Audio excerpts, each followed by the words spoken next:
Hey, RetconRaider here. Today's video is dedicated to one of my newest patrons, Takumson. Sorry if I mispronounced your name, but thanks again for your support.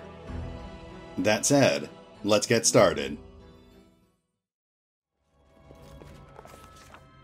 How sweet, the first breath of fresh air after the stale, damp stuffiness of that tomb. Before us stretched an unending heath, replete with hills and gullies and patches of low shrubs. Already, the trail of Tartuccio and his companions had gone cold. But we would not give up so easily. Whether the trail went cold or not, it was one we had to follow. No blade of grass was bent. It must have had enough time to straighten back up since whoever last passed through. But the heath's dry earth preserved the prints of little shoes. Our eyes to the ground, we followed the trail. We walked and walked until finally we came to a huge gully. The dried-up bed of a river of yore. But what is this? At the edge, the grass was trampled down and the soil turned up, and claw prints, lots of them. We'd stumbled upon a fresh battlefield. And here the trail split. One set of footprints walked away from the battle and down into the gully. The brave footprints that faced down their enemies followed the path along its edge. We tried to imagine who or what left those claw marks. The claw marks were not deep, the attackers were small and lean, and more, these creatures walked on 2 legs. Finally, the form of the prints left no doubt in our minds. We'd stumbled onto kobold lands. We carefully studied the trail that led down into the gully. To our surprise, we discovered that the little shoe prints turned into little clawed footprints on their way to the gully. It was as if someone from Tartuccio's band was wearing shoes and then either took them off or grew claws, then jumped into the gully to avoid the battle. I'm guessing Lindsay's right about that. We examined the path that snaked along the gully. The path was frequently used. In its dust, we saw both sets of footprints together. It was clear that those who had no claws left the battle surrounded by those that did. Okay, well, based on the information we've gathered, it's fairly clear that Tartuccio and Jathal were both ambushed by kobolds shortly after leaving the ancient shrine. If we follow the tracks of whoever got captured, that will probably give us a chance to rescue Jathal. But since she's lawful evil and we're chaotic good, I think we're better off just continuing our pursuit of Tartuccio. Besides, Tartuccio is hilarious.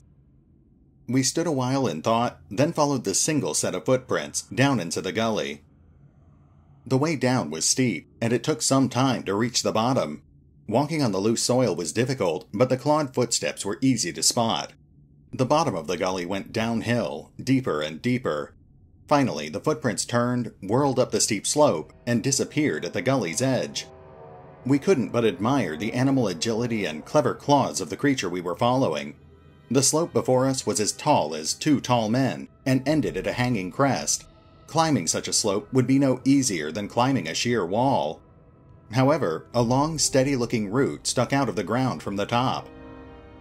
There was one brave hero among us who decided to try his luck and climb the route. I guess Lindsay wasn't expecting us to use her for this. After tugging on the root, Lindsay took a deep breath, grabbed it with both hands, and began the difficult ascent. Pushing with her feet against the slope and grabbing the root with both her hands, she climbed higher and higher.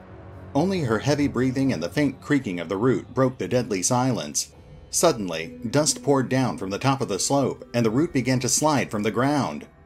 Keeping her wits, Lindsay shifted her weight to her legs and froze. After a tense moment, she continued her journey, and soon had reached the top of the slope. After catching her breath, she lay on the ground and offered her hand to help the next of us up. After climbing out of the gully one by one, we easily found the clawed footprints again, and moved forward. The air grew tense. We sensed that we were approaching our target, and our intuition proved correct.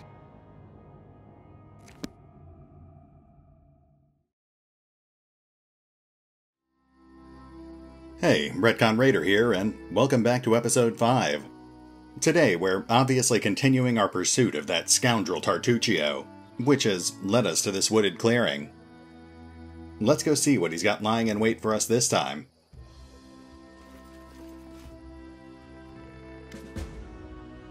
A kobold with unusually purple scales stands a full head above his tribesmen. "Listen to me! A dragon, huge, sparkling, flew down to me from the sky and told me a secret. A great relic that will win the kobold's glory is hidden somewhere nearby. Enough of this pitiful existence. Search for it, search, and bring it to me." Their leader speaks in the suspiciously familiar voice of the gnome Tartuccio.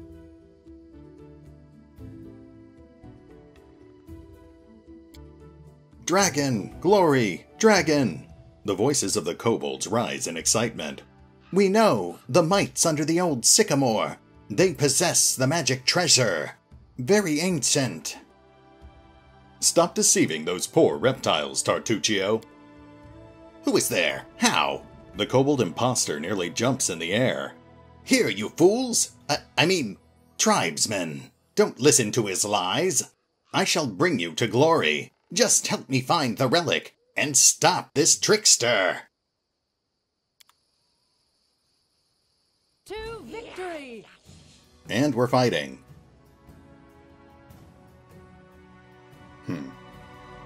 It looks like we've lost control of the camera. Hopefully that's just temporary. In the meantime, we'll put Valerie and Amiri up front to deal with the first wave of kobolds.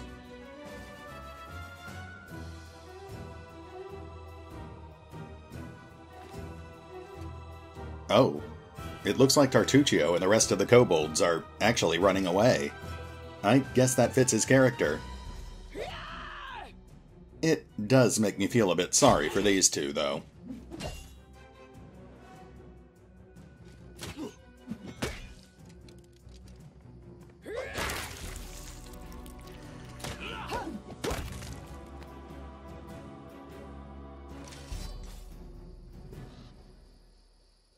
Okay, I think we're clear. Let's have a quick look around and make sure there aren't any more threats on the field.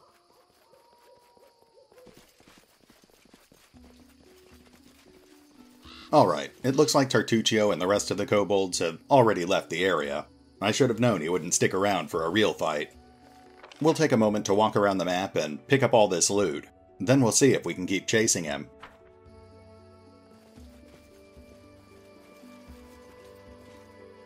There's an imprint on the ground near the empty chest. It looks like another chest of the same size recently sat beside this one.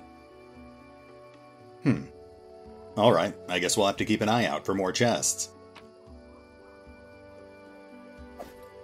We've also got some general food items and a recipe for haggis. That sounds interesting. Looks pretty basic.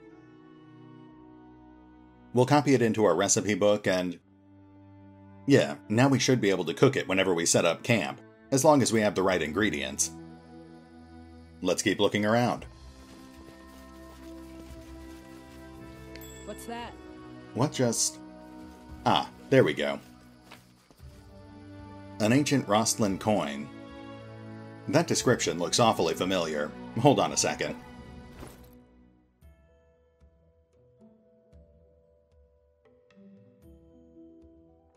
Yeah, that's what I thought. It has the same exact description as the ancient Cyclopean coin we found back in the ancient shrine. That probably means they're just vendor trash.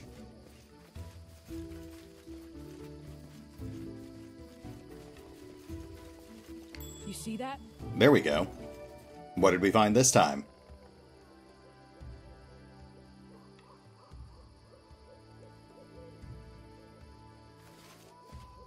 Okay, so that would be the second chest that was missing from the campsite. That gets us a few more healing potions. I guess we can always use more of those. There are the kobolds we killed, but we've already looted those. And there's another ancient coin. And I'm not sure what that's supposed to be. It's either bottles or maybe mushrooms. Okay, it was mushrooms.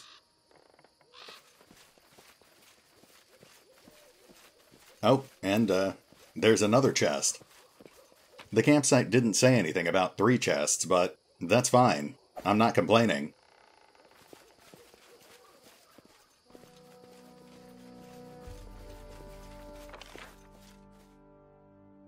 Okay, I think that's just about everything worth taking, so let's get after Tartuccio.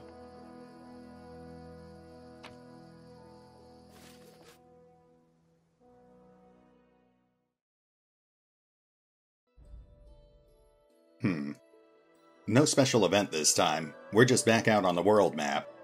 I guess that means we probably won't see Tartuccio again until we find that sycamore the kobolds were talking about. We should probably head back towards Oleg so we can empty out our inventory, but we're already right next to the Thorn Ford. I guess we probably should check out that bandit camp while we're here.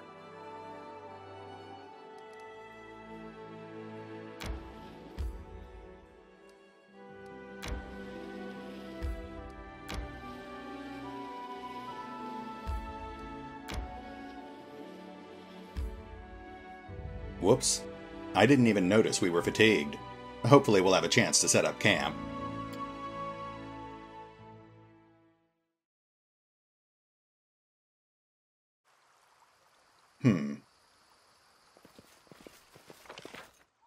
Okay.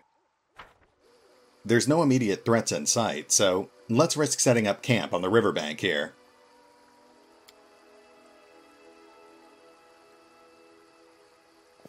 Resting in a dangerous area does increase the chance of being ambushed, but...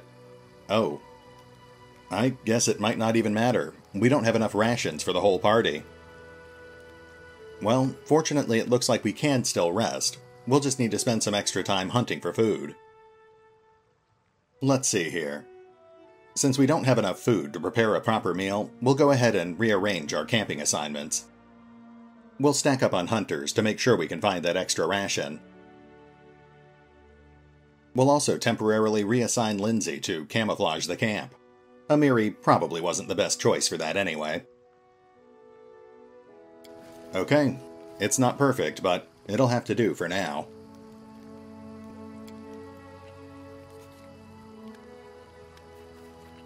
I like that it shows your party doing the jobs you assigned. That's a nice touch. You know, sometimes I try to imagine what it's like to be like you. A knight in shining armor and the Queen of Hearts all rolled into one. Your life is like a novel. From a distance, it looks like a blessing, does it not? Poor Valerie. We've all got problems. Alright, looks like our camping was successful. We should be in good shape to take on those bandits.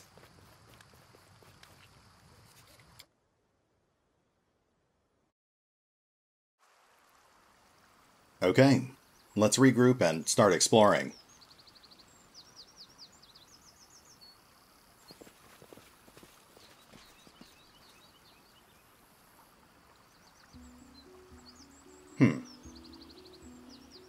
I didn't realize that Amiri and Valerie were basically clones of each other. Well, it'll be easier to tell them apart once I get Valerie some proper armor. There's another ancient coin. Apparently, they're just all over the place.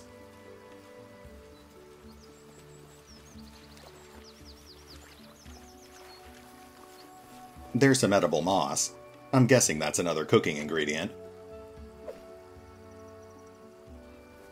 It is done.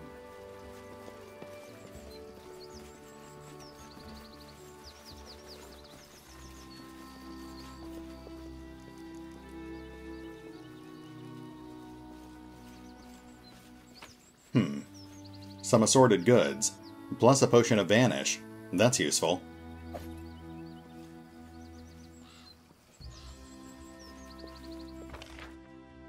No sign of any bandits just yet, but they have to be... oh, there we go. That's probably their camp right there. The dark-haired bandit is kicking the ground irritably.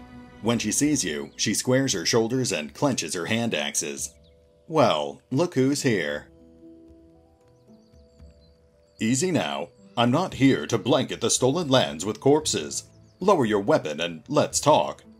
I won't kill anyone who leaves the Stag Lord's service or is willing to help me find him. So think about it. Is he really a leader you're ready to die for? Something in your words seems to have impressed Cressel. She frowns for a moment, then spits. Fine, I won't cut your throat, for now at least.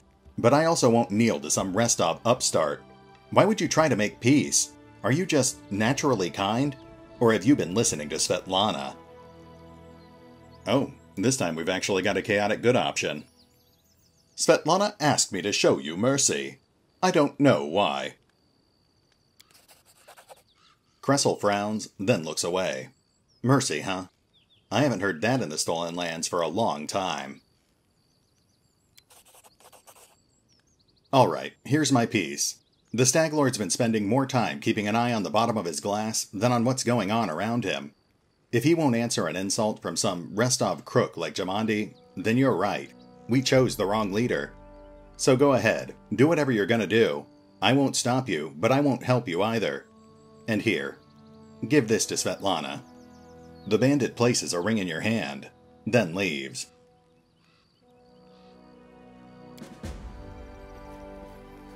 Well, that was a bit, easier than I expected it to be. At the very least, I thought there'd be a persuasion roll. Okay, let's have a look around.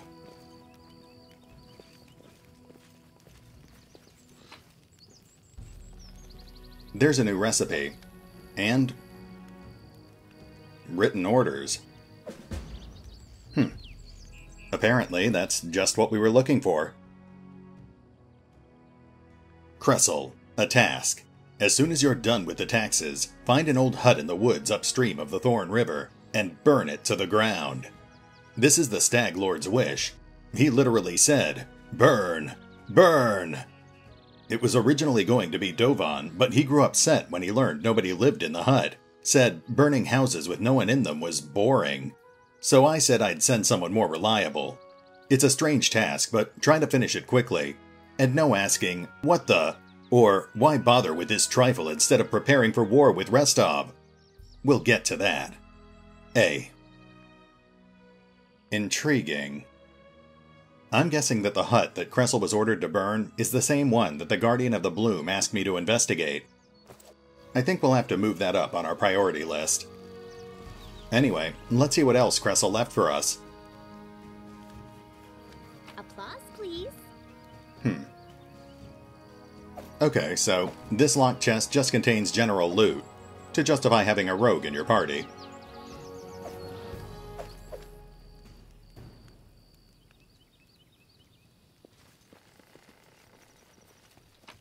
And there's the easily accessible loot for people who can't pick a lock.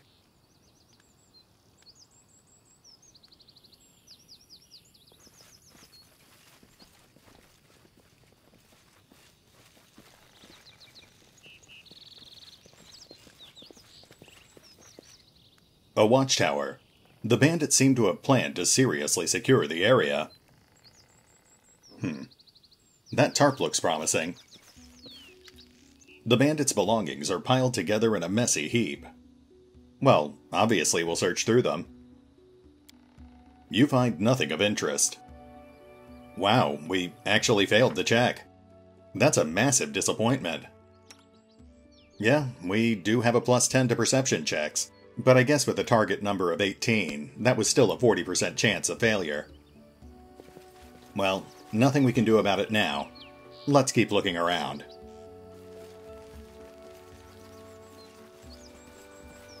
There's some herbs. Not much of a consolation prize.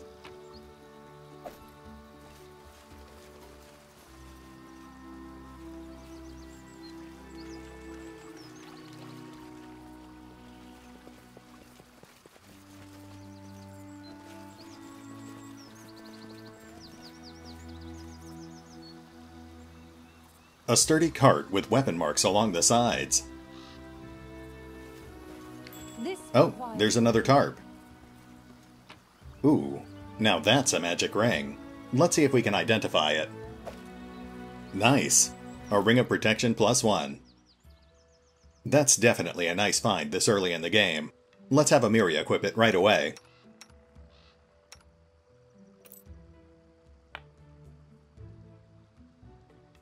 Oh, and since I've had people ask about it, this is a good point to confirm that, yes, the ring that Tartuccio gives you is a unique item.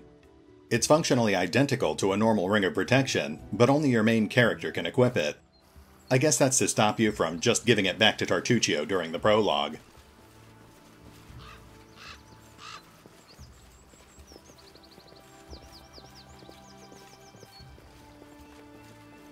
No stopping now.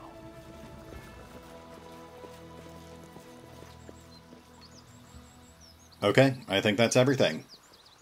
No, wait, we haven't gone over here yet.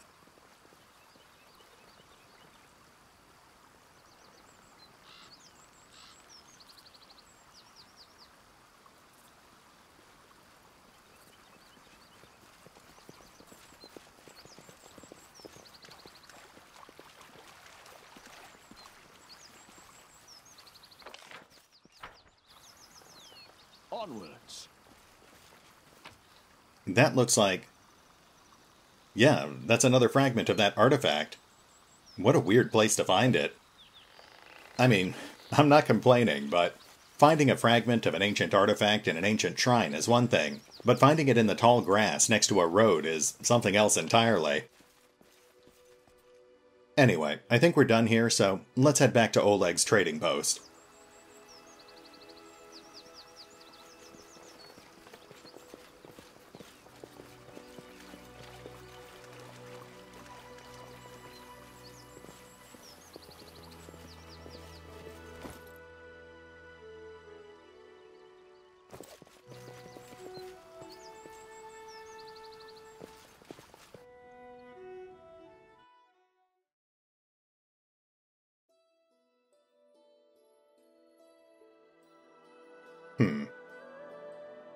You know, we're not that far from the abandoned hut.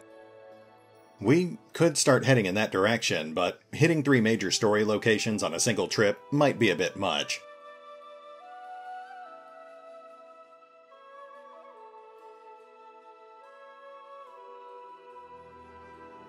Yeah, I think we should just head back to Oleg's trading post for now.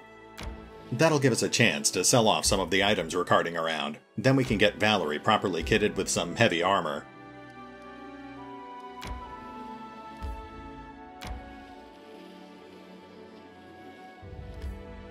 Of course, now we're not far from Fangberry Cave. Yeah, let's start heading in that direction. Oh, well, let's deal with these guys first.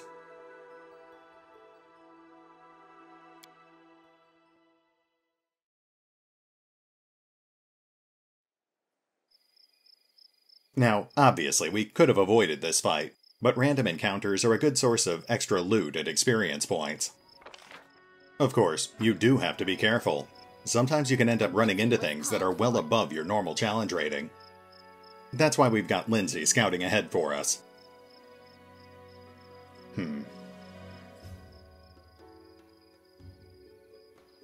It looks like it's a few bandits, so... Oop. I need inspiration. Okay, let's get in there. We'll have Lindsay fall back while Amiri and Valerie move up to engage. We'll also have Retcon start summoning up a death pony, just to be on the safe side.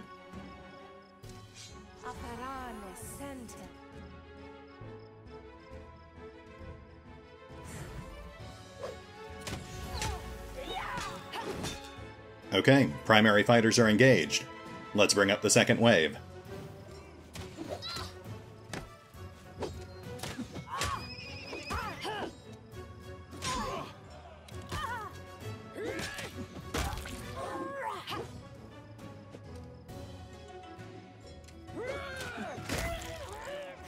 There we go. What troubles you? They were a bit tougher than expected, but nothing we couldn't handle. Let's see what we got. Well, we'll leave behind the scale mail, but we're definitely taking that breastplate. We'll grab the weapons too, since they have a decent resale value. Now let's get our new breastplate equipped.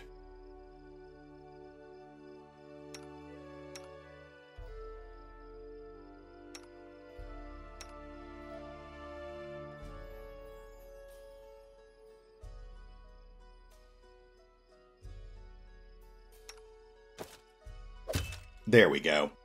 Like I said last time, the breastplate is a solid upgrade to the standard chainmail. It has the same armor class, but it's lighter and it allows for more mobility.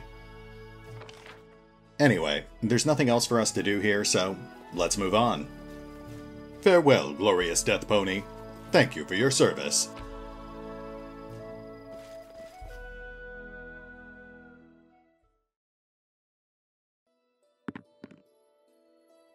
Okay, looks like it's just 2 more nodes and then we should be at Fangberry Cave.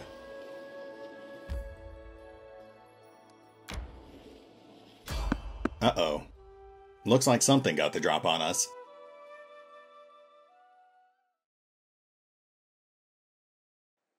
Victory! A skeletal champion. That could be a problem. Fortunately, it looks like we're just up against one of them. We'll have Amiri and Valerie rush in as usual, but let's see if Harem can hit this thing with some positive energy.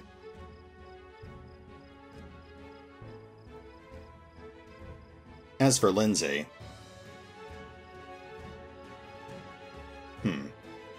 I guess we'll just have her start playing some inspiring music. And Retcon will summon up a death pony. I'm pretty sure skeletons take reduced damage from slashing and piercing weapons, but they should still take full damage from crushing attacks.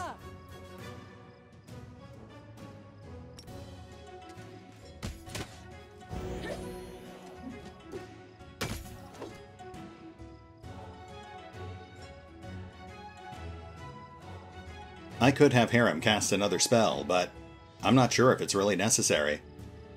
I think we've got this.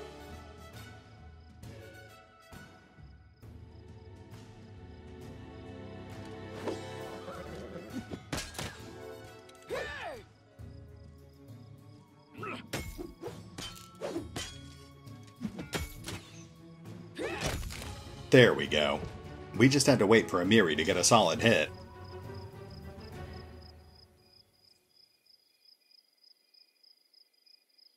We should move.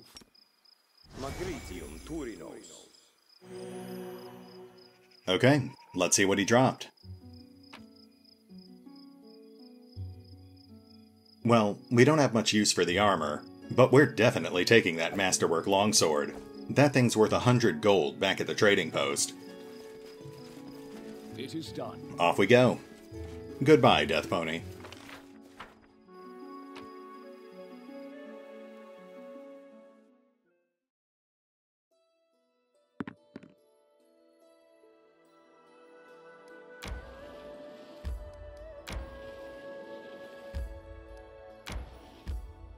Here we are, Fangberry Cave. Let's get in there.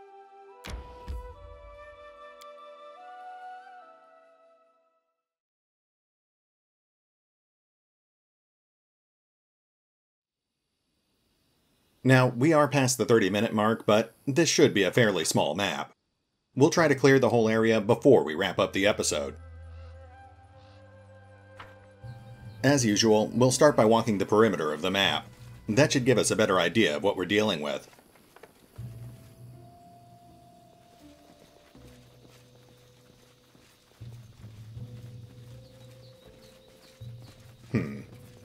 That's probably the cave where we need to get the fangberries. Buchan warned us that there were giant spiders in there. Dealing with poison and attribute damage in Pathfinder can be pretty obnoxious, so we'll save that for last. There we go. Looks like we've stumbled onto a monitor lizard. There's another one behind it, but let's see if we can pick them off one at a time. No, I think that triggered both of them. That's fine. Our party shouldn't have any trouble taking them down.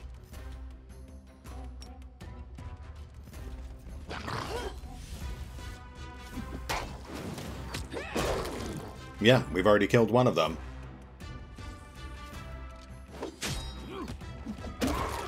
And there goes the other one. Well, that was actually a little easier than I was expecting. We didn't get much out of it, but at least now we can make some haggis.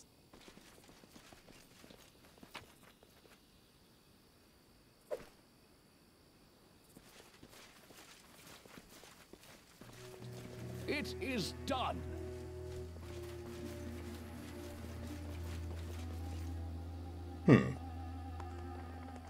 There's some deer, but there's also a corpse.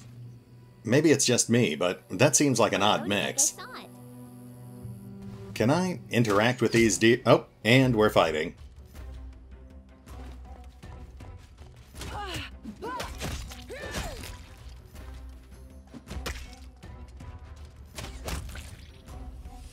Okay, now, I know how this looks, but, in my defense, those deer were unusually aggressive. I'm pretty sure they beat that archer to death. Poor guy. Don't worry. I'll make sure your valuables don't go to waste.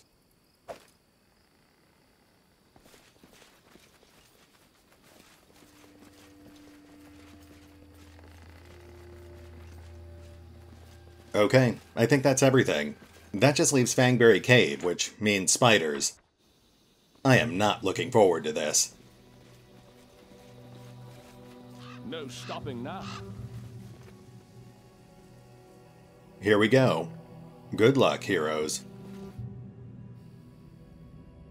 Like I said before, poison gets pretty obnoxious, so let's handle this carefully.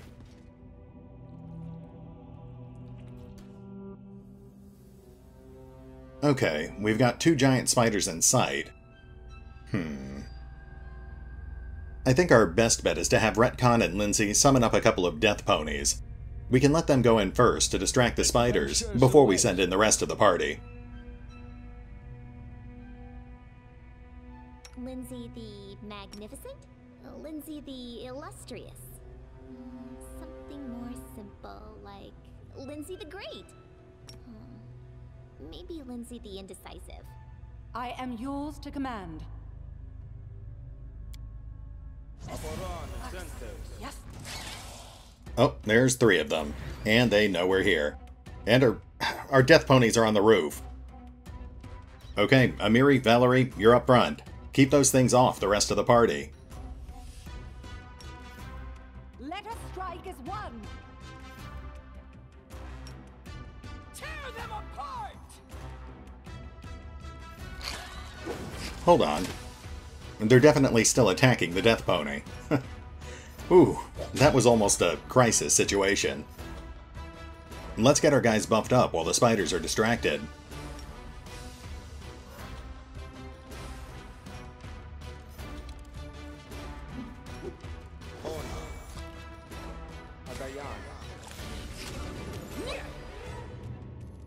I guess this really is just a purely visual glitch. You can clearly see they're fighting back in the combat log.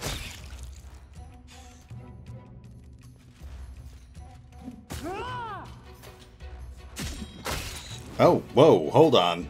We've got more spiders incoming. Jeez, okay, let's see if we can get Lindsay out of this in one piece. Lindsay, I need you to run for your life.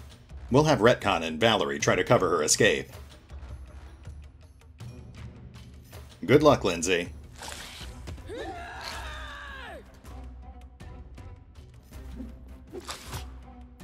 There we go. The first 3 spiders are dead, so now Amiri and Harem can help us with the other 2.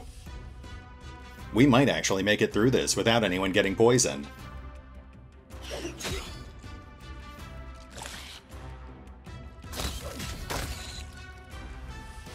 Whew. Okay, I think we're clear.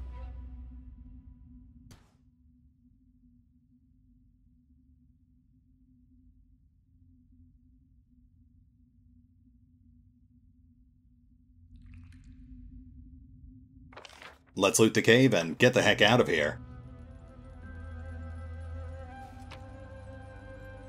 Oh my. Those spider legs are actually pretty valuable. I guess that's to make up for the curative items you'd have to buy if you got poisoned.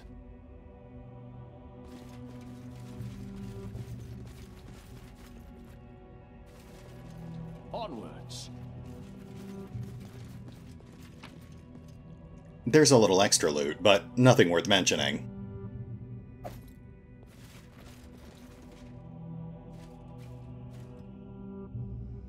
It won't work. Wait, what just... Oh. Okay, I guess we take damage if we fail our nature check. That's part of why I wish they'd tell you when interacting with an object requires a skill check.